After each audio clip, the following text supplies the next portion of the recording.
सुरुवात करूया एका महत्त्वाच्या बातमीने। राज्य ऑलिम्पिक संघटनेच्या निवडणुकीमध्ये राजकीय रंग भरणार आहेत। केंद्रीय मंत्री मुरलीधर मोहोळ अजित पवारांना आव्हान देणार आहेत।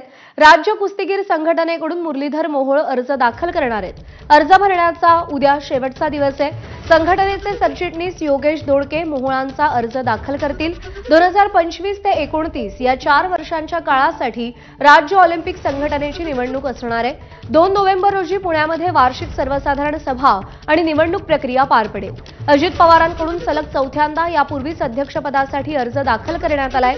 2013 पासून 12 वर्ष अजित पवार महाराष्ट्र ऑलिम्पिक संघटनेच्या अध्यक्षपदी आहेत। महाराष्ट्र खो खो संघटनेकडून अजित पवारांच्या अध्यक्षपदासाठी अर्ज दाखल करण्यात आलाय।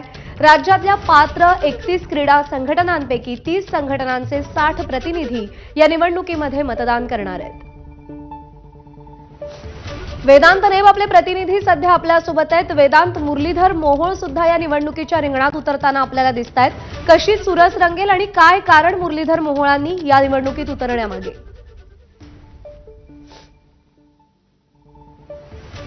आपण मागील 12 वर्ष म्हणजे 3 टर्म आपण बघितलं तर अजित पवार यांचं वर्चस्व महाराष्ट्र ऑलिम्पिक असोसिएशनवर होतं आणि चौथ्यांदा सुद्धा त्यांनी याच महाराष्ट्र ऑलिम्पिक असोसिएशनच्या अध्यक्षपदाचा अर्ज 2 दिवसापूर्वी भरलेला आहे।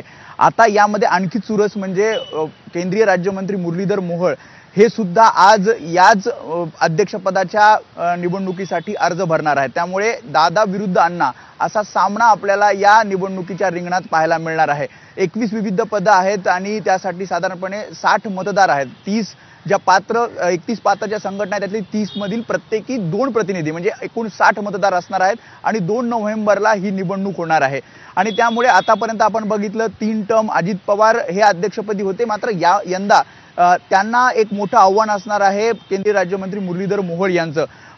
मुरलीधर मोहोळ हे महाराष्ट्र कुस्तीगीर महासंघाच्या वतीनं अर्ज भरणार आहेत आणि त्याचे जे सहकारी आहेत ते आज अर्ज मुंबई इथे भरणार असल्याचं कळतंय। आणि त्यामुळे जर अध्यक्षपदासाठी जर अर्ज मुरलीधर मोहोळ भरत असतील तर मग, कारण उद्या शेवटचा दिवस आहे आणि त्यामुळे अध्यक्षपदासाठी जी माहिती मिळते 2च महत्त्वाचे अर्ज आल्याचं कळतंय आणि त्यामुळे अजितदादा विरुद्ध मुरलीधर मोहोळ असा सामना या महाराष्ट्र ऑलिम्पिक असोसिएशनच्या निवडणुकीत आपल्याला पाहायला मिळणार आहे। इतर काही पदं आहेत त्यामध्ये विविध संघटनांचे प्रतिनिधी सुद्धा अर्ज भरणार आहेत, मात्र मुख्य जो सामना रंगणार आहे तो म्हणजे राष्ट्रवादी काँग्रेस चे अजित पवार आणि इकडे भाजप नेते केंद्रीय राज्यमंत्री मुरलीधर मोहोळ यांच्यामध्ये।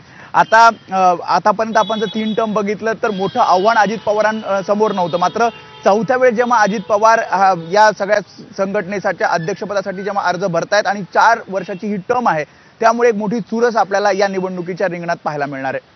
प्रज्ञा, बरोबर आहे। 3 टर्म अजित पवारांकडे हे पद आहे। आता मुरलीधर मोहोळ या निवडणुकीच्या रिंगणामध्ये येत आहेत। जर अंतर्गत सगळ्या घडामोडी आणि राजकारण पाहायचं झालं तर कौल साधारण कोणाच्या बाजूने लागू शकतो, कोण जिंकू शकतो, काय अंदाज?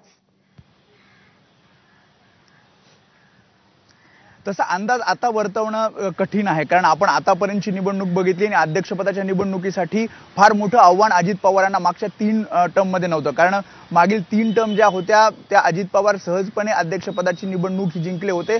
मात्र यंदाच्या वर्षी यंदा या टर्ममध्ये आपल्याला राजकीय म्हणजे एक मोठं नाव अध्यक्षपदासाठी पाहायला मिळते आणि त्यामुळेच अजित पवार विरुद्ध मुरलीधर मोहोळ यांच्यात कोण जिंकणार किंवा कोणाचं पारडं जड हे सांगणं कठीण आहे। कारण आपण बघितलं तर पात्र 31 संघटनांपैकी 30 संघटनांचे 2-2 प्रतिनिधी असे 60 मतदार असणार आहेत आणि हे 60 मतदार कुठल्याही राजकीय पक्षाशी जरी काही प्रमाणात कनेक्ट असले तरी ते नेमके कोणाला मतदान करणार हे आपल्याला 2 नोव्हेंबरलाच कळेल। प्रज्ञा, वेदांत, धन्यवाद दिलेल्या या सगळ्या सविस्तर माहितीसाठी।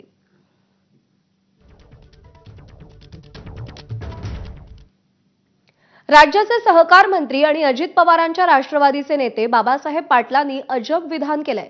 आम्हाला निवडून यायचंय त्यामुळे